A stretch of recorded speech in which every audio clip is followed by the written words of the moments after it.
Seperti yang saya bagi tahu minggu lepas, sebelum ni kita dah buat petua hasil darab. Kali ni saya nak buat hasil bagi. Ini hasil darab lah.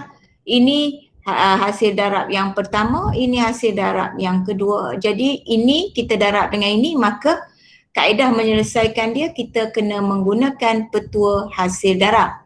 Okey, kalau petua hasil darab yang kita guna ini. Formula ini adalah petua hasil darab. Okey, katakanlah saya ada Y.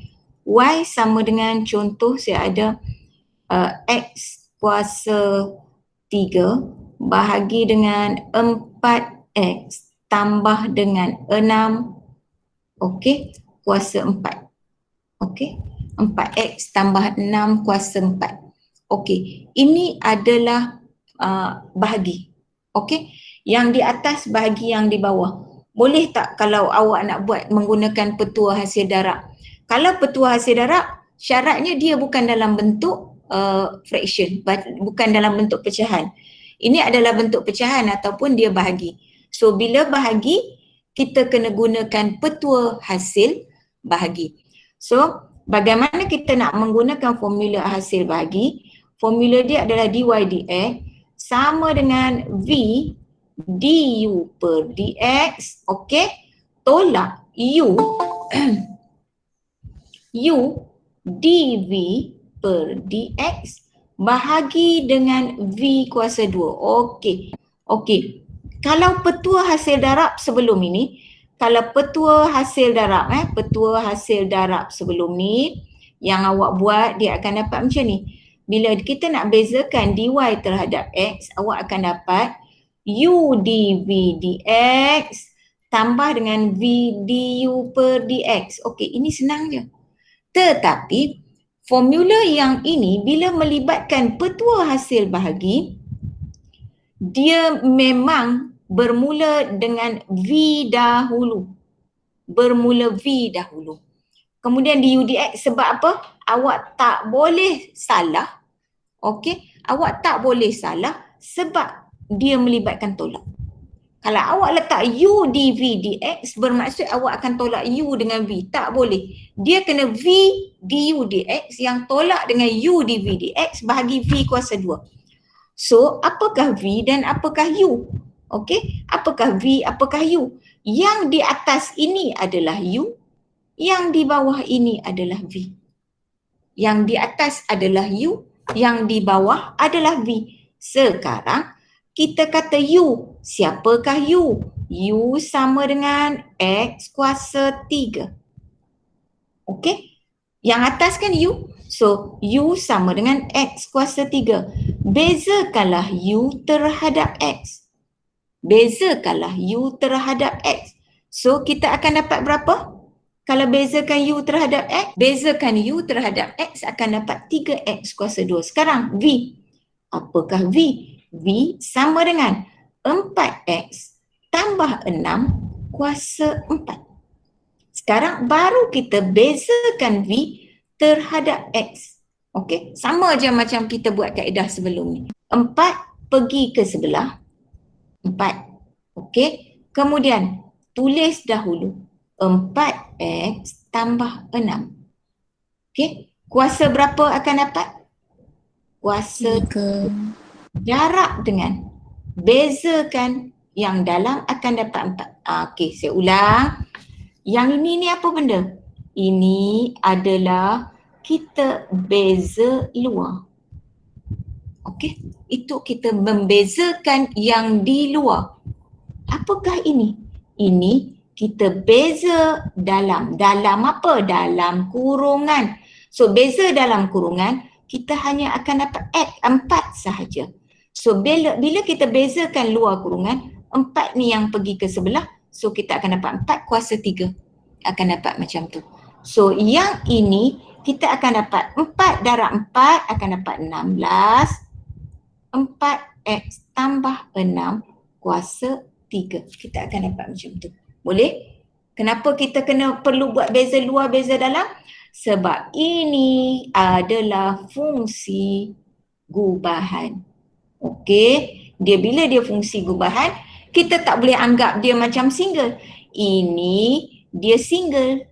Bila single kita boleh buat dia sebagai berasingan, buat dia seorang-seorang. Tetapi yang ini kita tak boleh buat dia seorang sebab dia bergabung. Dia ada lagi kuasa yang dekat luar. So kita kena buat beza yang luar darab dengan beza yang dalam. So kita dapat yang macam ni. Belum siap. Baru buat apakah itu U dv/dx. Sekarang kita tulislah balik formula dia. Kita tulis balik formula, kita akan dapatlah dy per dx. Saya tulis balik supaya kita tak keliru v du per dx tolak dengan u dv per dx bahagi dengan v kuasa 2. Apakah v? Dia kata v du dx. Maka kita tulislah 4x tambah 6 kuasa dengan 4. Kan ini v? Ini v kan? V du dx. Du dx darablah dengan 3x kuasa 2. Okey? Tolak dengan. So tolak dengan u. Siapa dekah u? U adalah x kuasa 3. Okey? Kemudian u dv dx. So dv dx adalah 16 4x tambah 3 kuasa 3. Dia akan dapat yang macam ni lah. So ini adalah v, ini adalah du per dx. Tolak dengan u, ini adalah dv per dx. Bahagi dengan, bahagi dengan v kuasa 2. So kita pun ambil 4x tambah 6 kuasa 4 kuasa lagi dengan 2. Macam mana nak jadi? 4x tambah 6 dah lah kuasa 4 kuasa lagi dengan 2. Kan pening tu. Okey. Next kita akan dapat macam ni. 4x. Okey. Yang ini kita akan jadi, adakah kita kena selesaikan satu-satu? Ingat tak yang sebelum ni saya buat, kita keluarkan unsur-unsur yang serupa. Untuk kes ni pun kita boleh buat macam tu lah. Okey, kita boleh buat macam tu, iaitu kita keluarkan yang serupa. Kalau untuk kes ini, dia selalunya bila kita kira, dia mesti dapat unsur yang serupa. So dekat sini 4x tambah 6 kuasa 4, situ 4x kuasa tambah 6 kuasa 3. So saya keluarkan 4x tambah 6, saya nak keluarkan kuasa berapa ni? Saya nak fakturkan. So ambillah kuasa yang paling sedikit, saya ambil 4x kuasa 3. Okey? Sekarang saya buat kurungan besar, tinggallah 4x tambah dengan 6, yang ini yang ini, tetapi 4 ni dia tinggal 1 lah. Sebab saya dah keluar 3. So ini darabkanlah dengan 3x kuasa 2, ini dia darab 3x kuasa 2, tolak dengan 16x kuasa 3. Sebab ini adalah 16x kuasa 3. 4x tambah 6 kuasa 3 tu dah tak ada sebab saya dah keluarkan dekat sebelah. Okey, boleh faham? So bahagi pula dengan 4x tambah 6. Okey, tengok. 1 kuasa 4 dikuasakan pula dengan 2. Maka 4 dengan 2 ini jadi 8. Darab. 4 dengan 2 itu didarabkan. Boleh faham? Dia jadi darab. Dia akan dapat macam tu. So, apa jadi dengan soalan ni pula? Okay, tengok saya selesaikan. saya selesaikan dalam kurungan dahulu. Yang dekat sini saya nak biar dahulu. Ini sebenarnya dengan ini kita selesaikan. Sekejap lagi. Okey, saya nak selesaikan yang dahulu. Yang ini saya boleh terus masuk darab dalam sebab ini kuasa 1.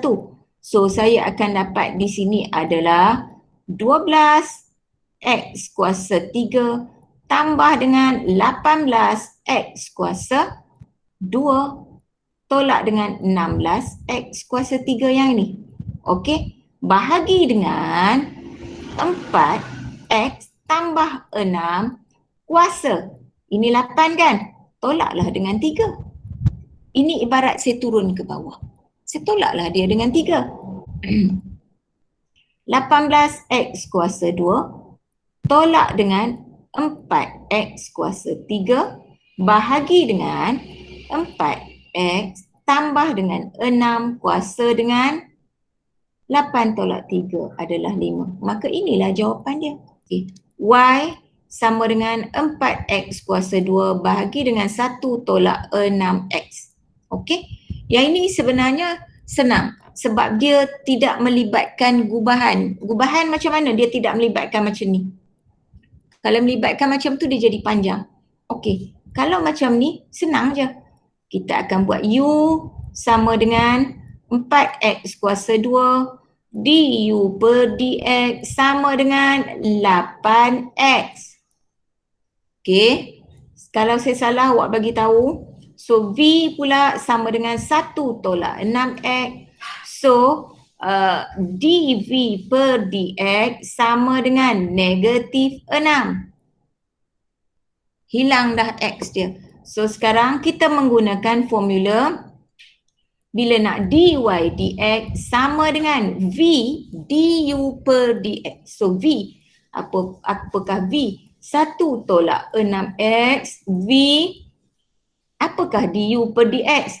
Darab dengan 8x. V du dx. V du dx tolak dengan u dv dx. So apakah u? U adalah 4x kuasa 2 darab dengan apa dia? dv dx negatif 6. Ini senang je. Sebab apa senang? Nombor ni senang. Yang saya bagi contoh yang awal tadi lagi susah. So jangan lupa bahagilah dengan v kuasa 2. Apakah v? 1 tolak 6x kuasa 2. Okey, dia apa? 1 tolak 6x ni, yang ini ada tak yang serupa? Kita tak boleh. Okey, awak kata tak, awak tak boleh nak potong ini. Katakanlah awak nak kata potong ini dengan ini. Tak boleh ha? Kesalahan yang sangat besar kalau awak potong yang tu. Tak boleh. Sebab ini melibatkan hasil darab, hasil tambah dengan tolak dekat ni. Dia ada operasi ni. Jadi awak tak boleh simply potong macam tu. Kalau awak nak potong, awak kena faktorkan dulu. Jadi untuk kes yang ni, kita boleh combinekan sahaja. Okey. So kita terus darab dengan ini. Ini masuk darab dalam. Kita akan dapat 8x tolak 40. 8x kuasa 2 tambah dengan 24x kuasa 2 bahagi dengan 1 tolak 6x kuasa 2. So yang ini saya akan dapat, okey. So ini saya akan dapat ini. Okey, saya akan dapat apa? Negatif 48 ni tambah 24, saya akan dapat 8x tolak 24x kuasa 2 bahagi dengan 1 tolak 6x kuasa 2. Okey.